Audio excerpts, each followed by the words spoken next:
O meu nome é Adriano, mas todo mundo aqui me conhece por Zé Valdo.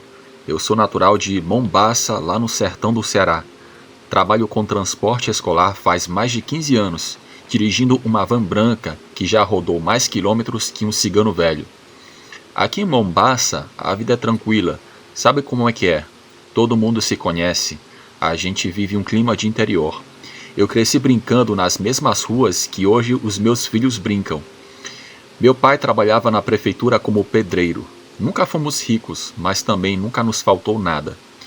Estudei até a 8ª série e depois comecei a trabalhar cedo, até conseguir comprar a minha primeira van usada em 2009 e comecei nesse ramo de transporte. A rotina era sempre a mesma. De manhã cedo, eu saía pegando as crianças dos sítios e povoados ao redor para levar na escola da cidade. E de tarde, fazia o mesmo caminho de volta. Eu tinha acabado de deixar a última criança em casa, lá no sítio Olho d'Água, quando a van começou a fazer um barulho estranho no motor. Parei na beira da estrada para ver o que era. Abri o capô e logo vi que o problema era sério. A correia do alternador tinha arrebentado. Já era quase 7 horas da noite e eu estava a uns 20 quilômetros da cidade, numa estrada de terra que quase ninguém passava àquela hora. Peguei o telefone para ligar para minha mulher, mas não tinha sinal. Nada de novo por essas bandas. Resolvi começar a caminhar até encontrar alguém que pudesse me dar uma carona ou pelo menos emprestar um telefone. A estrada estava escura, que nem boca de lobo, só a lua nova, meio fraquinha, iluminando o caminho. Eu conhecia bem aquela região, então não estava preocupado em me perder. Caminhei uns 3 quilômetros quando vi uma luz acesa numa casa que eu nunca tinha reparado antes. Era uma casa simples, meio afastada da estrada, com uma cerca de arame ao redor. Pensei comigo, eu vou lá pedir ajuda, talvez seja gente boa. Me aproximei e chamei de longe, como é de costume aqui no interior.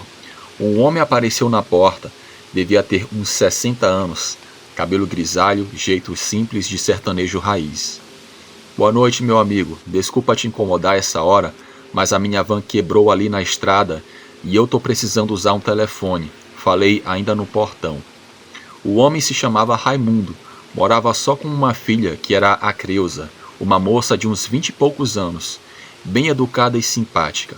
Eles me receberam com aquela hospitalidade típica de nordestino e me ofereceram até café e que eu podia pedir uma carona até a cidade no outro dia pela manhã. Fique tranquilo, rapaz, aqui em casa sempre tem um lugar para mais um, disse ele, e eu aceitei agradecido.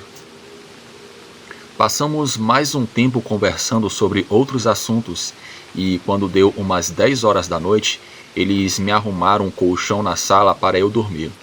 Eu estava cansado da caminhada e logo eu peguei no sono. Devia ser umas 2 horas da manhã quando acordei com barulho lá fora. Era como se alguém tivesse derrubado alguma coisa no quintal. Fiquei prestando atenção, mas o barulho parou. Pensei que fosse algum gato ou galinha e voltei a dormir. Mas daí a pouco o barulho voltou, só que dessa vez parecia que alguém estava mexendo na cerca de arame. Me levantei devagar e fui até a janela da sala. A lua tinha clareado um pouco e eu conseguia ver o quintal razoavelmente bem. Não vi nada estranho no primeiro momento. Fiquei ali uns 5 minutos olhando, quando de repente vi uma sombra se mexer perto do galinheiro que ficava no fundo do quintal. A princípio pensei que fosse o próprio seu Mundinho ou a Creuza que tinha saído para ver o que era, mas a sombra era grande demais e se movia de um jeito esquisito. Parecia que ora ficava em pé, ora se abaixava e ficava de quatro. Eu fiquei ali grudado na janela, vendo pelas frestas, tentando entender o que era. Foi aí que a coisa se virou na minha direção, e eu juro por tudo que é sagrado que eu vi os olhos brilhando na escuridão, olhando diretamente para a casa. Não eram olhos de gente, brilhavam de um jeito amarelado, tipo olhos de gato à noite. Aquela coisa parecia meio atordoada, fazia uns movimentos estranhos como se estivesse tonto. Depois, aquela coisa virou-se e começou a andar devagar em direção à mata, e foi aí que eu vi melhor a forma dela. Realmente parecia uma pessoa, porém muito peluda, tipo um gorila, e grande, mas andava meio curvada, com os braços arqueados para frente. Fiquei ali na janela mais uns 15 minutos olhando para aquilo. Depois eu voltei para a cama. Eu estava tão cansado que tive até pesadelos com aquela criatura de novo. De manhã, quando eu acordei, eu chamei o seu mundinho. Ele estava levantado. Eu contei para ele o que tinha visto. Ele ficou sério e me disse: "Meu filho, esse bicho tem aparecido por aqui já tem uns tempos. Coloquei cruzes atrás das portas e janelas para essa besta não entrar." A Creusa também ouviu e dessa vez ela não fez comentários irônicos. Parecia que ela também tinha ficado preocupada. Seu mundinho me levou até onde a minha van estava quebrada. Conseguimos arranjar a correia em uma oficina na cidade e eu voltei para casa. Mas as coisas não pararam por aí. Umas 2 semanas depois, eu estava fazendo a minha rota normal, levando as crianças para casa de tarde quando o Pedrinho, um dos meninos que tinha uns 10 anos, que estudava na 5ª série, me perguntou: "Zévaldo, o senhor sabe que bicho é aquele que apareceu lá no sítio do meu tio semana passada?" Eu perguntei: "Que bicho?" Meu tio disse que viu um bicho muito estranho mexendo no lixo dele. Disse que parecia gente, mas era todo peludo e tinha uns braços muito compridos. Eu fiquei com medo naquela hora. O sítio do tio do Pedrinho ficava a uns 5 quilômetros da casa do seu mundinho. Nos meses seguintes, outras pessoas começaram a relatar avistamentos parecidos. O João da venda disse que viu rastros estranhos perto do açude. Sempre eram relatos parecidos. Uma criatura grande e peluda que andava às vezes em pé, outras vezes de 4, e que parecia observar as pessoas de longe. Em outubro daquele ano, eu tive meu segundo encontro com a criatura. Eu estava voltando para casa depois de uma viagem mais longa. Tinha ido deixar umas crianças em um sítio bem afastado e já passava das 9 horas da noite. Eu estava numa parte da estrada onde tem uma subida meio íngreme, com mata dos 2 lados, quando vi ela atravessar bem na minha frente, a uns 20 metros de distância. Dessa vez, não teve dúvida nenhuma. Eu vi perfeitamente no farol da van. Era exatamente como eu tinha visto na casa do mundinho. Uma criatura grande, peluda, que correu atravessando a estrada em poucos segundos. Mas o que mais me impressionou foi a velocidade. Ela se movia mais rápido do que qualquer pessoa conseguiria correr. Mas as coisas começaram a ficar mais sérias. Em novembro, o gado do sítio do Antônio apareceu todo nervoso e 2 vacas estavam feridas com arranhões estranhos nas costas. Não pareciam de onça, nem de outro felino conhecido. O tempo passou e eu continuei fazendo a minha rota normal, mas sempre atento a qualquer movimento estranho. Tive mais alguns avistamentos à distância, mas nada tão próximo quanto aquelas 2 primeiras vezes. A criatura parecia evitar contato direto com as pessoas, mas a sua presença na região era inegável. Hoje, em 2025, já se passaram muitos anos desde o primeiro encontro. Eu ainda trabalho com transporte escolar, ainda moro na mesma casa com a minha esposa e os filhos. O que mais me intriga não é só a existência da criatura em si, mas o fato de ela parecer ter uma inteligência diferente dos animais comuns. A forma como ela observa as pessoas, como evita o contato direto, como parece escolher quando e onde aparecer. Isso me faz pensar que talvez não seja só um animal selvagem comum, mas algo que ainda não conseguimos entender completamente. A minha mulher às vezes me pergunta se eu tenho medo de continuar trabalhando naquela região, e eu sempre respondo que não. A criatura nunca demonstrou agressividade direta com as pessoas, pelo menos não nos casos que eu conheço. Parece mais curiosa do que hostil.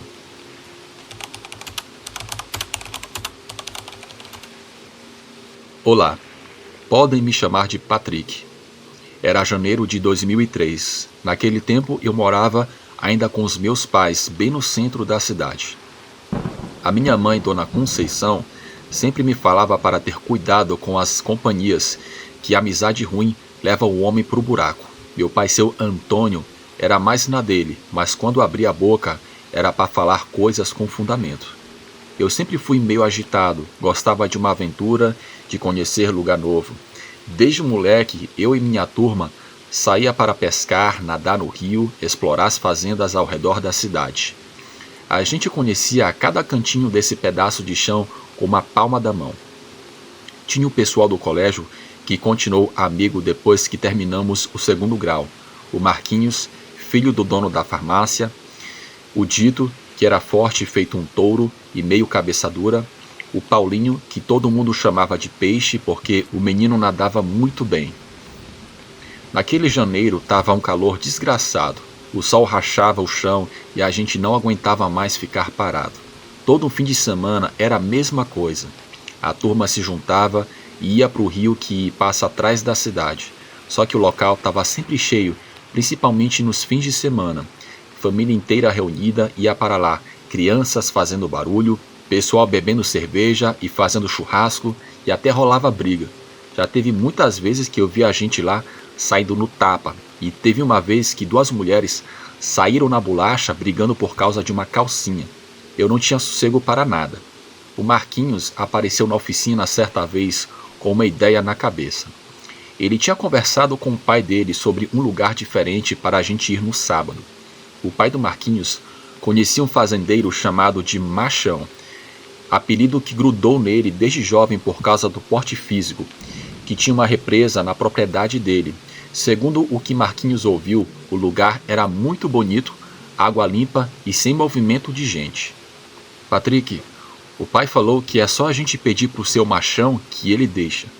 O homem é gente boa, conhece a nossa família há anos, disse o Marquinhos.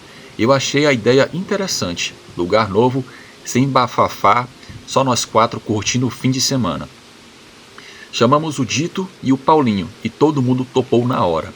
Combinamos de ir no sábado cedo, levar umas cervejas, biscoito, essas coisas para a gente passar o dia. A fazenda do seu Machão ficava uns 15 quilômetros da cidade, em uma estrada de terra que cortava por meio do cerrado. Era longe o suficiente para ter certeza que não ia aparecer ninguém incomodando. Só que nessa sexta-feira, quando a gente estava finalizando os preparativos, aconteceu algo que deveria ser um sinal. Encontrei a dona Inês na padaria, uma senhora que morava lá há uns 60 anos na cidade. Ela estava comprando pão quando me viu e puxou conversa. Patrick, ouvi dizer que vocês vão lá na represa do Machão amanhã? Ela disse com um tom meio preocupado. Você sabe a história daquele lugar? Eu falei que não sabia de história nenhuma, que a gente só queria um lugar sossegado para nadar. Faz uns 20 e poucos anos, o menino se afogou lá. Era filho de uma família que morava na fazenda vizinha. O menino sumiu de casa em um domingo de tarde e só foram encontrar o corpo dele na segunda-feira, boiando na represa. Ninguém nunca soube direito o que aconteceu. O menino sabia nadar, conhecia o lugar e não fazia sentido, disse ela. Eu escutei aquela história, mas não dei muita bola. Acidentes acontecem, principalmente com criança. Eu agradeci a dona Inês e fui embora, mas confesso que fiquei pensando naquela história. No sábado de manhã, bem cedinho, a gente se encontrou na praça da cidade. O Dito tinha conseguido emprestado o jipe do tio dele. Colocamos as cervejas no isopor, levamos uns salgados que a minha mãe preparou, protetor solar, toalha, essas coisas para passar o dia. A estrada para a fazenda era meio complicada, cheia de buracos e poeira.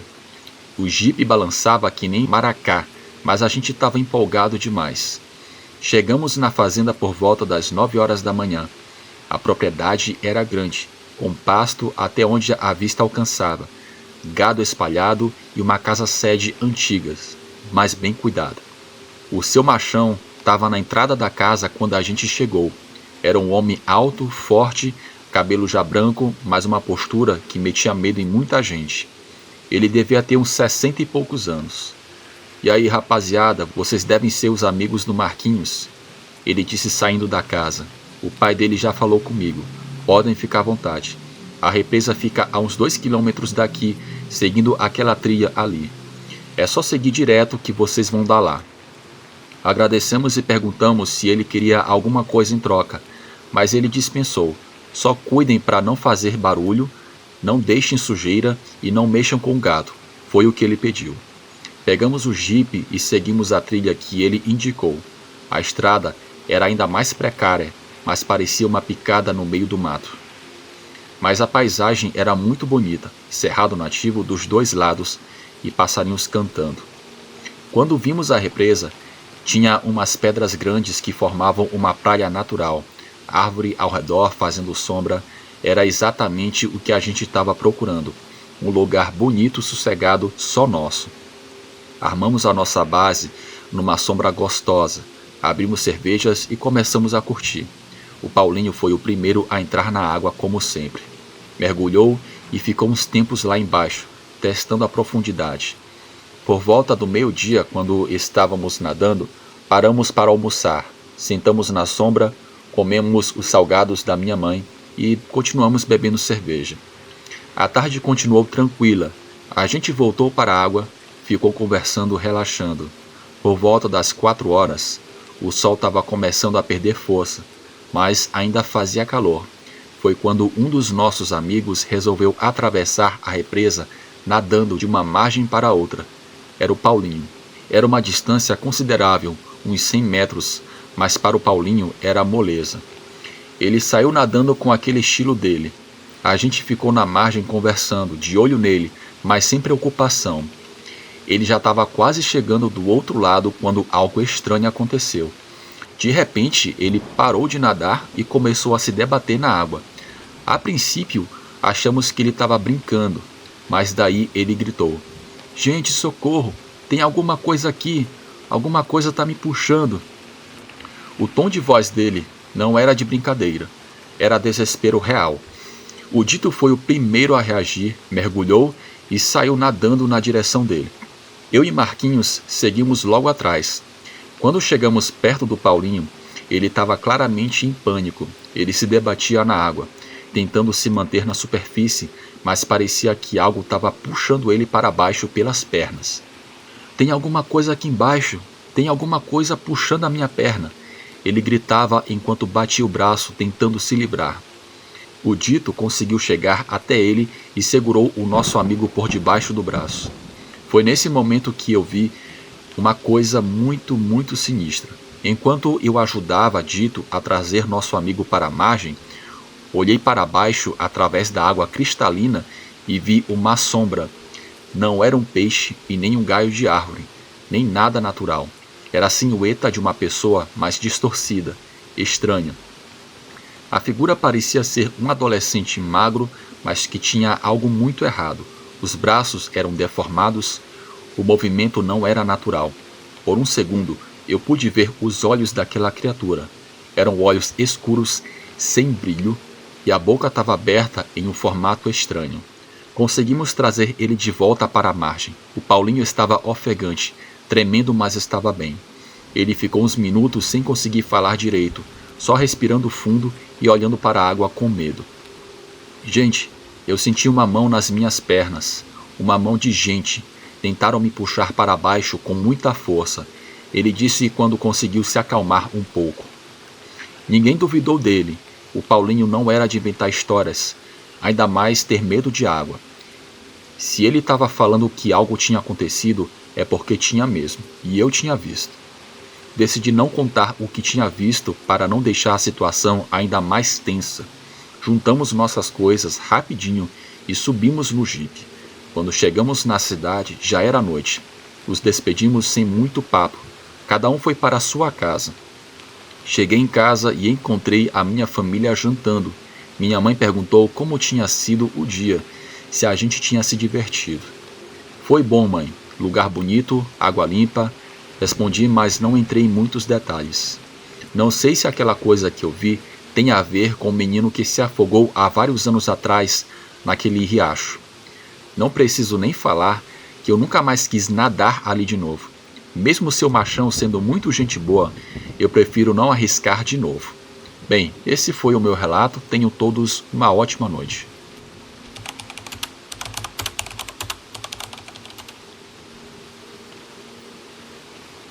O meu nome é Jaime, eu sou de Santa Rita, Paraíba. Eu vou contar algo que me aconteceu há alguns anos atrás e até hoje eu sigo impressionado com tal evento. Eu tive a oportunidade de ver um lobisomem.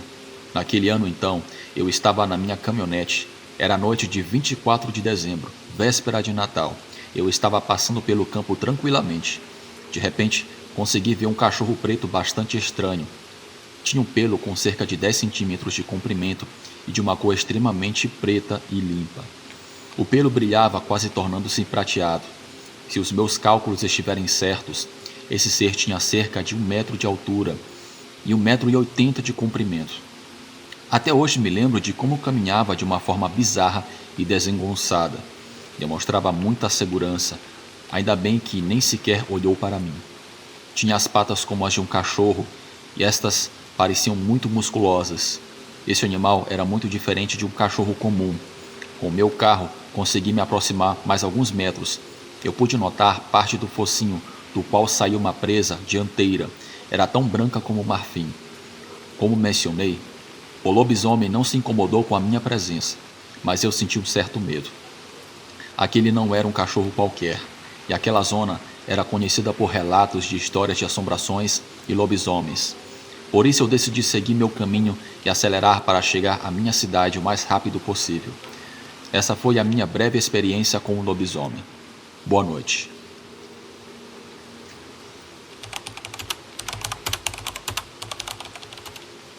Olá, eu quero compartilhar a história vivida por um rapaz chamado Hilton. Esse caso aconteceu no interior de Roraima, em 2003, quando Hilton tinha 27 anos. O que vou contar foi algo que abalou a vida de uma família, um acontecimento onde uma criatura causou um verdadeiro terror. Hilton era um jovem que vivia com seus pais em um bairro próximo à zona rural. Tudo começou de madrugada, enquanto a família dormia. Estava tudo tranquilo até que eles ouviram passos no quintal dos fundos. Hilton acordou assustado com os barulhos, achando que poderia ser ladrão. Ele foi até seu pai, o Sr. Edson, que já estava acordado e segurando um revólver. Ambos estavam nervosos. Pai e filho foram até a janela para tentar ver o que estava acontecendo. De repente ouviram alguém pedindo ajuda. A princípio pensaram que era um invasor, e realmente era. Assustados, os dois observaram a figura do homem, que parecia estar se escondendo de algo que vinha da rua. Hilton e o pai decidiram sair para verificar. No quintal, encontraram o homem, que estava claramente apavorado. Para a surpresa do Sr. Edson, o invasor era ninguém menos que o filho de um amigo seu, um rapaz do bairro. O Sr. Edson levou o jovem para dentro de casa, onde ele começou a explicar o que tinha acontecido. O relato era estranho e aterrorizante. O rapaz contou que voltava de um churrasco com amigos e estava andando sozinho pela estrada. Ao passar perto de um campo de futebol, viu algo escondido atrás de uma árvore. De início, ele achou que era uma pessoa, já que parecia estar de pé, mas ao olhar melhor, notou que era uma criatura peluda, com olhos amarelos brilhantes. A visão o deixou aterrorizado. Para piorar, a criatura, que antes estava de pé, se baixou e começou a andar de quatro como um cachorro. Desesperado, o jovem correu o mais rápido que pôde, mas a criatura o perseguiu em alta velocidade. Por sorte, ele conseguiu chegar até a casa da família de Hilton. Pulou o muro e pediu ajuda. Ele ainda viu a criatura rondando o quintal, como se estivesse à sua procura. O Sr. Edson afirmou que aquilo só podia ser um lobisomem e pediu para todos ficarem atentos, pois a criatura poderia estar rondando a região. O jovem acabou passando a noite na casa da família de Hilton. Pela manhã, o Sr. Edson saiu para observar as redondezas, mas não encontrou sinais do lobisomem. O rapaz que eles ajudaram foi embora ainda muito abalado com o que tinha vivido. Pouco tempo depois, Hilton teve outra experiência inquietante. Ele saiu de carro com a namorada para um passeio romântico pela cidade. Quando a noite caiu, decidiram voltar para o bairro. No caminho, ainda na estrada, o casal começou a ter uma discussão. A briga ficou muito acalorada e a namorada de Hilton saiu do carro e disse que iria embora sozinha. Ele pediu para que ela entrasse no carro, mas a garota, nervosa, seguiu andando pela estrada. Foi nesse momento que Hilton viu algo entre a vegetação. Ele ficou apavorado. Era um cachorro grande e estranho, com olhos brilhantes e assustadores. Ele gritou para a namorada entrar no carro rapidamente, mas ela não percebeu a criatura e continuou caminhando, alheia ao perigo que corria. O perigo estava apenas começando, porque a criatura já estava saindo do matagal sem que a garota percebesse. De repente, o ser estranho saiu completamente dos arbustos e parecia prestes a correr em direção à jovem. Nesse momento de desespero, Hilton foi rápido. Ele arrancou com o carro em alta velocidade e conseguiu atropelar a criatura perigosa. Logo após o impacto, Hilton olhou para trás para observar o que havia atingido, e a visão que teve foi extremamente estranha. A criatura estava caída no chão, aparentemente gravemente ferida. Mas seus movimentos eram peculiares. A jovem assustada correu de volta para o carro e entrou. Enquanto isso, Hilton observava a criatura que mal conseguia se mexer e parecia tentar se arrastar. Ele decidiu sair do veículo, acreditando que o ser não representava mais uma ameaça imediata. Ao se aproximar, Hilton analisou o ser estranho. Da cintura para cima, o corpo e os braços lembravam muito os de um homem, mas as pernas estavam dobradas para trás como as de um cão. A cabeça parecia uma mistura de macaco e lobo, e os olhos brilhavam como fogo. Para Hilton, não restavam dúvidas, ele estava diante de um lobisomem. De repente, a criatura começou a mostrar sinais de recuperação. Mesmo ferida, tentava se levantar, mas caía novamente no chão. Hilton se lembrou do jovem que havia sido perseguido por algo próximo daquele local e correu para pedir ajuda à sua família. Ele percebeu que a criatura que estava diante dele era de fato a mesma que o rapaz descreveu.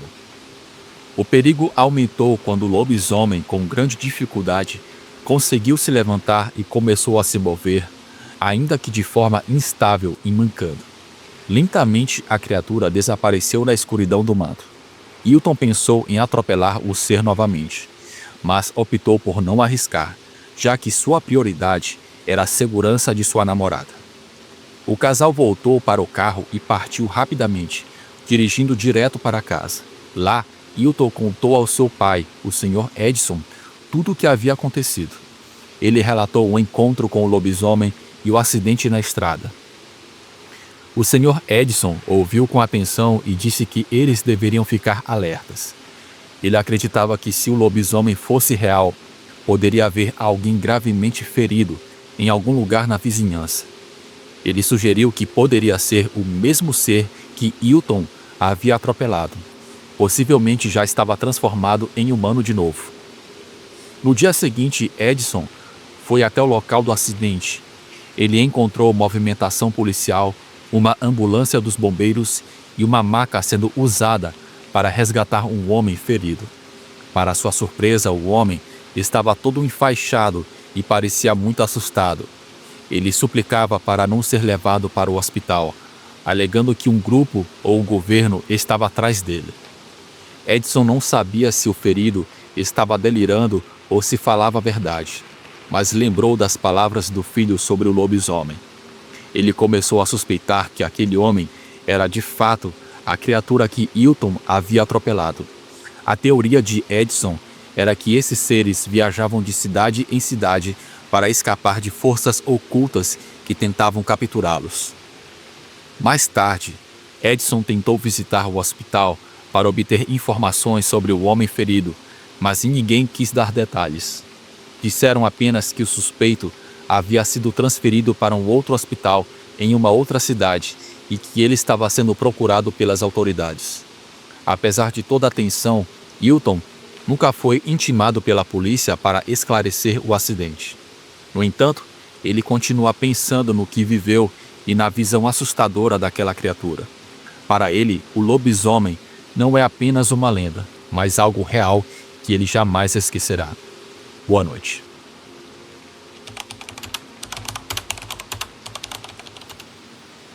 O Natal estava chegando, faltavam apenas alguns dias. Natálio queria passar essa data especial com a sua esposa Aline e seus 2 filhos, Frederico, de 20 anos, e Nicole, de 16 anos. Como faziam todos os anos, planejaram comemorar na cabana da família, localizada a cerca de 16 quilômetros da cidade onde viviam. A cabana ficava em meio a um bosque, cercada por árvores e uma tundra densa, o que eles adoravam. Era inverno e as tempestades de neve eram constantes e intensas naquela época. Para evitar imprevistos, se prepararam com alimentos não perecíveis, suficientes para sustentar a família por pelo menos 2 semanas. Trouxeram também lenha para manter a lareira acesa e aquecer a cabana. Natálio só precisava sair para caçar um cervo ou um veado, o que garantiria um estofado delicioso para o Natal e o Ano Novo. Mas precisava agir rápido, pois uma nevasca estava prevista para aqueles dias, e ele queria evitar ser pego de surpresa no meio da floresta. Ele se preparou para a caçada, levando um rifle com munição de múltiplos tiros e um facão bem afiado. O facão seria usado para cortar as partes úteis do animal, descartando o resto para não carregar peso desnecessário. Natálio sabia que o retorno seria mais lento por causa da neve, e quanto menos peso carregasse, melhor. Seu filho Frederico se ofereceu para acompanhá-lo, mas Natálio preferiu que ele ficasse cuidando da mãe e da irmã. Antes de partir, prometeu à família que voltaria logo. Aqui entra aquele velho ditado: nós planejamos, mas Deus decide e o destino cuida do resto. Quando estava mais adentro da floresta, Natálio começou a procurar rastros que indicassem a presença de uma presa por perto. Era difícil, pois algumas áreas já estavam cobertas por neve. Encontrou fezes frescas e pegadas de cervos. Seguiu os rastros silenciosamente e após alguns minutos avistou um belo macho adulto a cerca de 100 metros de distância. O animal era imponente, com grandes galhadas que o destacavam. Natálio sabia que aquele era um tiro que ele não podia errar. Preparou a arma com cuidado, mirou e puxou o gatilho antes que o cervo pudesse perceber a sua presença. O animal saltou com o impacto da bala e correu, ferido. Natálio, apressado, foi atrás para não perdê-lo de vista, deslocando-se com cautela pela floresta. Mas em um ponto onde o terreno era uma pequena encosta, ele sabia que qualquer descuido poderia causar um acidente. Não importa o quanto Natálio tivesse se precavido, ele acabou escorregando na neve e rolando pela encosta. Durante a queda, sua cabeça bateu em uma árvore e um de seus pés chocou-se contra uma pedra, resultando em uma fratura. Ele ficou inconsciente. Enquanto isso, na cabana, sua família já estava muito preocupada com a sua demora. Natálio já deveria ter voltado, mas ninguém tinha notícias dele. Frederico queria sair para procurá-lo, mas Aline não permitiu. Ela argumentou que seria muito perigoso, pois uma nevasca estava para chegar, o que tornaria a busca ainda mais difícil, como procurar uma agulha no palheiro no meio da tempestade. A decisão foi esperar o tempo melhorar, o que a tranquilizava um pouco, apesar da angústia. Natálio, por sua vez, despertou para a realidade terrível em que se encontrava. Tentou se levantar, mas uma dor aguda na perna o impediu. Sua cabeça tinha um corte e um filete de sangue escorria pela testa. Ele conseguiu se reencostar entre 2 pedras e o tronco da árvore que formavam uma pequena abertura, suficiente para se proteger do mau tempo. Enquanto tentava se situar, ouviu passos pesados e grunhidos ásperos, vindos de alguns metros de distância. Pensou imediatamente que poderia ser um urso.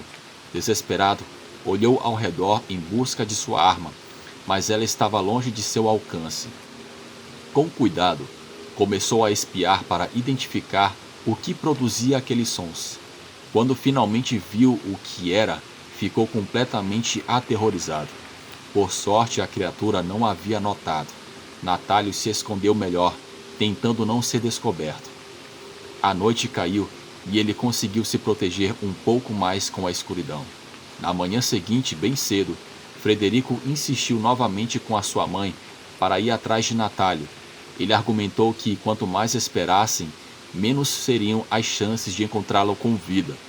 Relutante, Aline concordou, pois sabia que o filho tinha razão. Frederico partiu imediatamente, deixando Nicole e a sua mãe preocupadas, mas com uma ponta de esperança. Frederico caminhou por horas pela neve acumulada, que dificultava seu avanço. Ao chegar ao local do disparo, encontrou marcas de sangue do cervo em um tronco de árvore.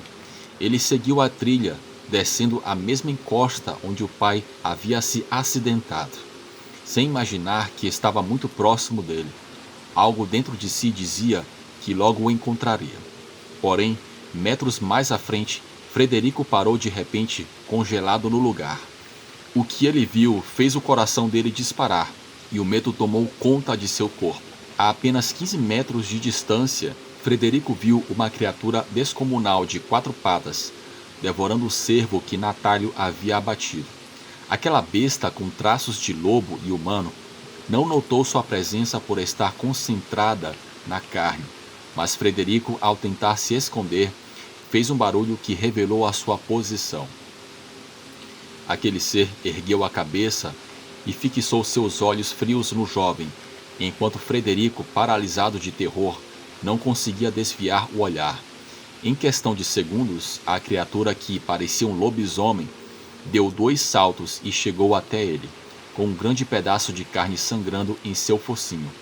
O garoto, tremendo e suando, observava as enormes mandíbulas devorarem avidamente a carne. Ele imaginava quando seria sua vez de ser destroçado. De repente, algo inacreditável aconteceu. O focinho e as garras gigantes começaram a se transformar.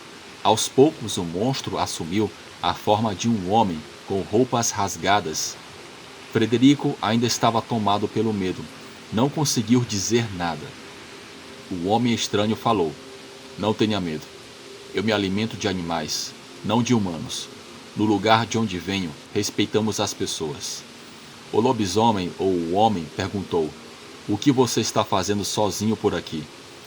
Lutando contra o medo, Frederico explicou o que havia acontecido com seu pai. A criatura, com uma postura inesperadamente calma, respondeu: "Eu vou te ajudar. Tenho um olfato muito bom. Não seria difícil encontrá-lo." Ele pediu para cheirar as roupas de Frederico e seguiu pela floresta guiado por um aroma que somente ele poderia perceber. Frederico hesitou desconfiado, mas sabia que não tinha outra opção. Se a criatura quisesse matá-lo, já teria feito isso antes. Enquanto caminhava, a criatura os levou até o local onde estava o rifle de Natálio. Ele o pegou e o entregou ao garoto.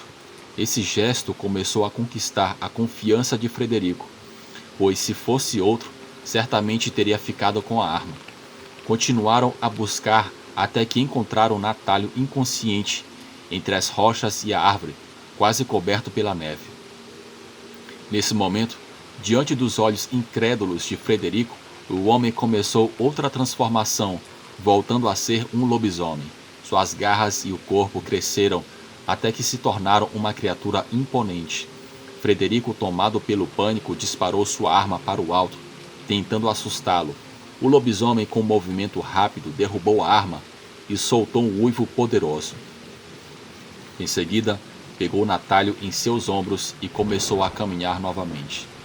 Ao passar pelo cervo parcialmente devorado, ele pegou uma das pernas da presa com uma de suas enormes garras.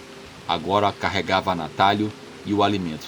Frederico ainda estava temeroso. Seguia atrás, lutando para acompanhar os passos largos do lobisomem em meio à neve densa.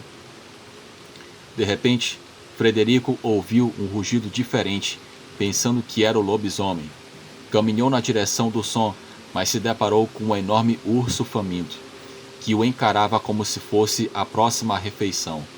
Paralisado de medo, não conseguiu se mover.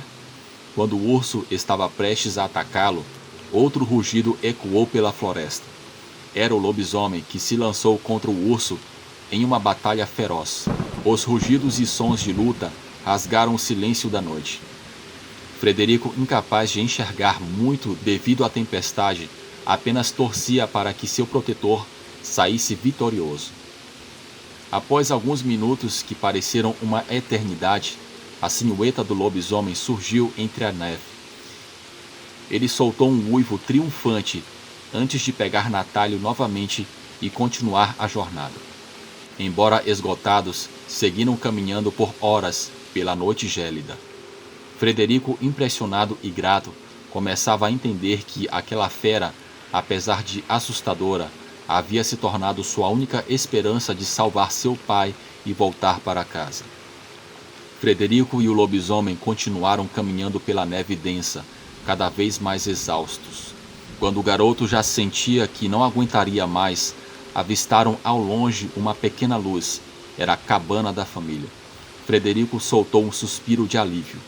Alice e Nicole, ao ouvirem sons vindos de fora, correram para fora, esperançosas de que fosse Natálio e Frederico. Mas, ao abrir a porta, foram tomadas pelo pavor ao verem uma criatura gigantesca carregando Natálio nos ombros. Aline, sem pensar duas vezes, pegou o rifle e apontou para a figura imponente, decidida a lutar pela vida de sua família. Antes que ela pudesse disparar, Frederico gritou desesperado: Não, não atirem! Ele salvou a vida do meu pai. Não tenham medo, ele não é mau." Aquela criatura colossal, cuidadosamente, colocou Natálio no chão ao lado delas e, em seguida, jogou a perna do cervo que carregava. Sem dizer nada, ou talvez sem poder dizer, olhou para eles por um breve momento, virou-se e desapareceu na floresta, soltando um poderoso uivo que ecoou na noite. Na manhã seguinte, Natálio acordou. Ainda debilitado, ouviu Aline e Frederico contarem o que havia acontecido. Aline, surpreendentemente, não parecia incrédula. Ela revelou que, anos antes, quando sofreu um acidente, tinha visto o mesmo ser. Achava que o cheiro de sangue do cervo havia atraído a criatura naquela ocasião. O que realmente os deixou boquiabertos foi o fato de que aquele lobisomem, uma criatura normalmente associada ao perigo, não apenas poupou suas vidas, mas ajudou a salvar Natálio e atravessar a nevasca. Era algo difícil de acreditar, mas graças àquela besta misteriosa, eles viveram mais um Natal juntos. A história que viveram seria lembrada por muito tempo. Não como uma ameaça de terror, mas como um conto de esperança e com um final inesperado, um ato de bondade vindo de um ser nascido das trevas.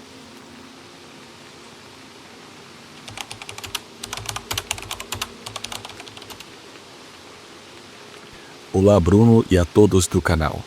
A minha história começa numa fase tranquila da minha vida, antes desses acontecimentos. Enquanto dirigia, o sol mal começava a iluminar o horizonte. Eu e os meus amigos nos encontramos no ponto combinado. Havíamos planejado aquele fim de semana no campo há semanas, e finalmente o dia chegou.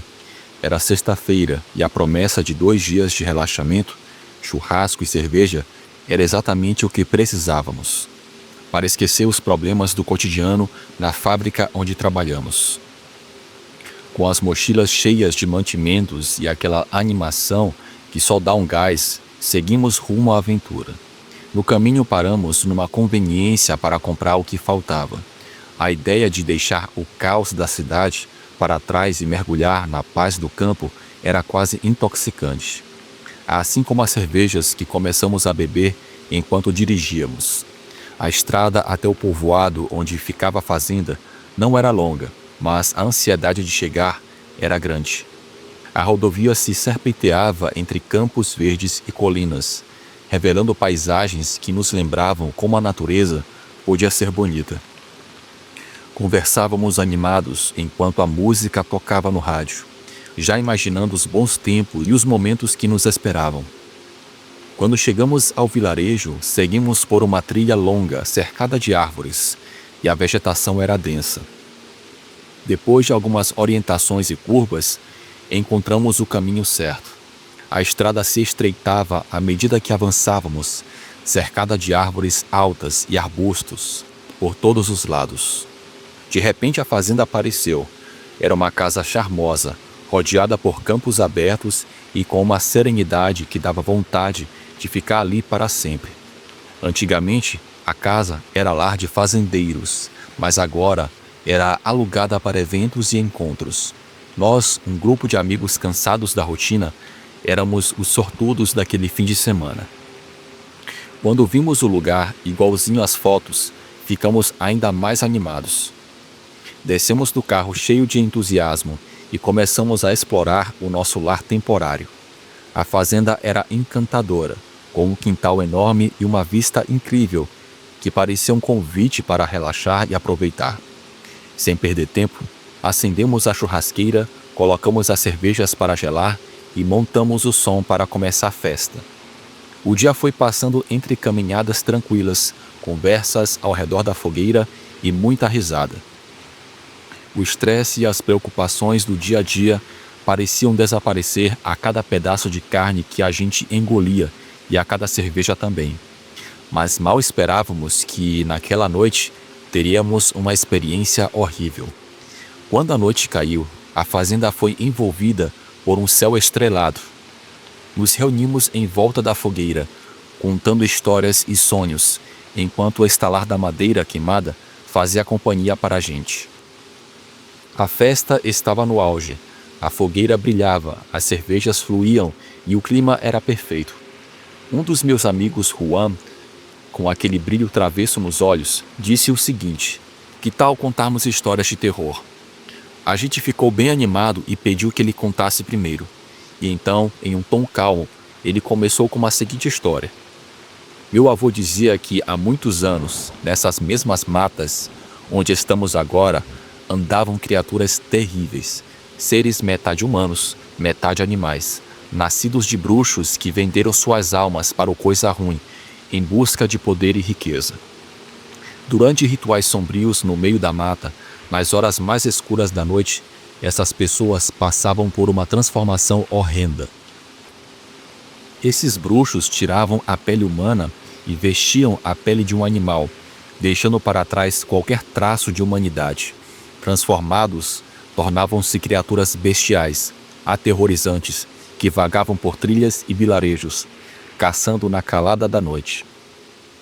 Essas criaturas eram especialistas em desaparecer entre as árvores e a mata. Antes do amanhecer, porém, voltavam para os seus esconderijos, temendo que a luz do sol revelasse suas verdadeiras identidades.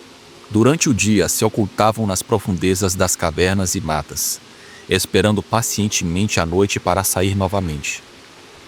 Porém, havia os que provaram carne humana e ficaram presos em suas formas bestiais, se tornando predadores implacáveis, mais animais do que gente.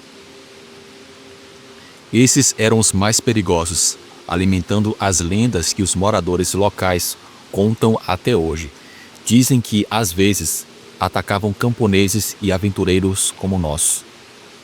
A história de Juan parou no ar e deixou a gente em um silêncio desconfortável. Quem sabe, vai que a gente dá de cara com uma dessas bestas? Seria interessante, perguntou nosso amigo, deixando uma sensação inquieta. A luz da fogueira parecia dar vida às suas palavras. Nos ajeitamos mais perto, completamente envolvidos por aquele clima sinistro. Juan continuou. A lenda diz que essas criaturas, conhecidas como lobisomens ou nauais em outros países, aterrorizavam as pessoas do povoado ao redor. Diziam que apareciam nas noites de lua cheia ou de quaresma, famintos por sangue. Meu avô contou que em um desses povoados, nos campos, onde ele morava, tudo era tranquilo, até que em uma noite, um desses lobisomens atacou. Ele destruiu o gado, arruinou as plantações e espalhou terror entre os moradores. Os habitantes tentaram lutar, mas a fera era feroz e astuta demais. Não puderam fazer nada. Eles só assistiram enquanto aquela coisa desaparecia na escuridão. No fim, o povoado foi destruído e o medo transformou o lugar em quase uma cidade fantasma por muitos anos. Juan fez uma pausa, olhando para o fogo. Aquele clima estava ficando bem esquisito. Dizem que até hoje os nauais ou lobisomens rondam essas bandas, esperando a chance de atacar novamente. O silêncio tomou conta do grupo. A escuridão parecia ficar mais densa, e um calafrio percorreu a minha espinha enquanto imaginava aquelas criaturas à espreita entre as árvores. Por alguns minutos, ninguém disse nada. Apesar de sabermos que era apenas uma lenda, aquele clima ficou muito desconfortável. A conversa e as risadas eventualmente voltaram, mas o que Juan disse continuava martelando em nossas mentes, enchendo nossos pensamentos de imagens perturbadoras. Mesmo cercados por amigos e no lugar que deveria ser acolhedor, a escuridão da noite e as sombras das árvores ganharam uma aura sinistra. Qualquer som ou movimento parecia mais intenso e cheio de significado, alimentando a sugestão e o medo que a história tinha plantado. Foi então que ouvimos barulhos estranhos começando a surgir. Estalos no mato e algo que parecia rosnar bem perto. Os sons vinham de todas as direções. As árvores balançavam violentamente, como se um vento as atingisse. Mas a noite estava surpreendentemente calma. Nos olhamos com nervosismo, trocando gestos e sussurros. Por mais que tentássemos racionalizar o que estava acontecendo, era impossível ignorar a sensação de que algo estava errado.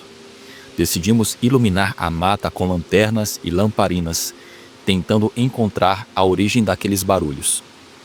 Cada passo em direção à escuridão parecia nos levar mais fundo no abismo desconhecido. De repente, um som gutural ecoou ao nosso redor, seguido pelo estalo de galhos se partindo sobre algo pesado. Paramos imediatamente com os corações disparados. Tinha alguma coisa lá, não era nossa imaginação. A sensação de perigo se tornou esmagadora. Tentamos manter a calma enquanto começávamos a guardar tudo, como se preparar para dormir fosse o suficiente para afastar aquela ameaça. Brincávamos para aliviar a tensão, mas era impossível. Algo estava nas sombras, algo que escapava de qualquer compreensão lógica.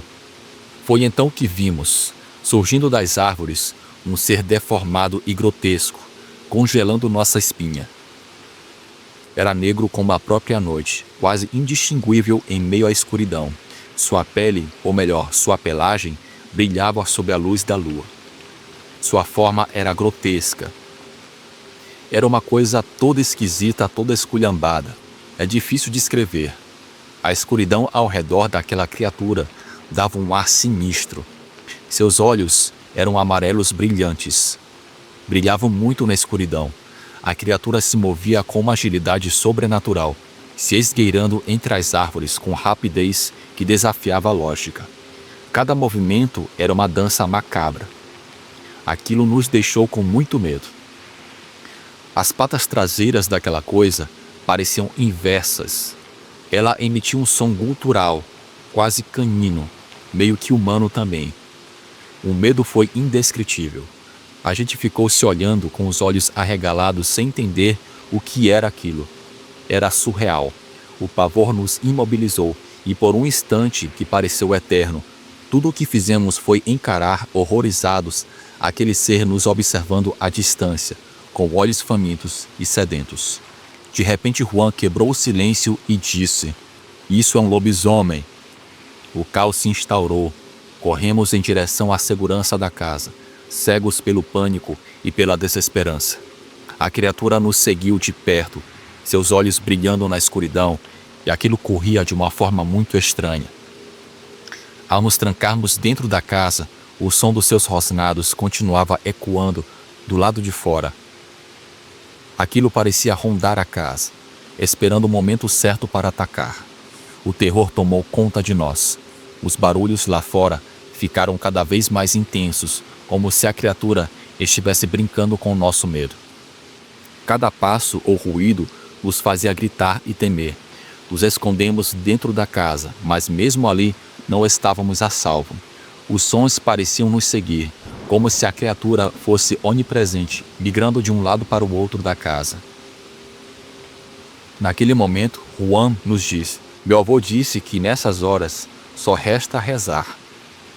Sem alternativas, nos ajoelhamos e começamos a rezar qualquer coisa que viesse à nossa mente, tentando encontrar conforto em uma fé que parecia inexistente naquele momento. Mas os barulhos continuavam. Era como se a criatura estivesse se divertindo com o nosso medo.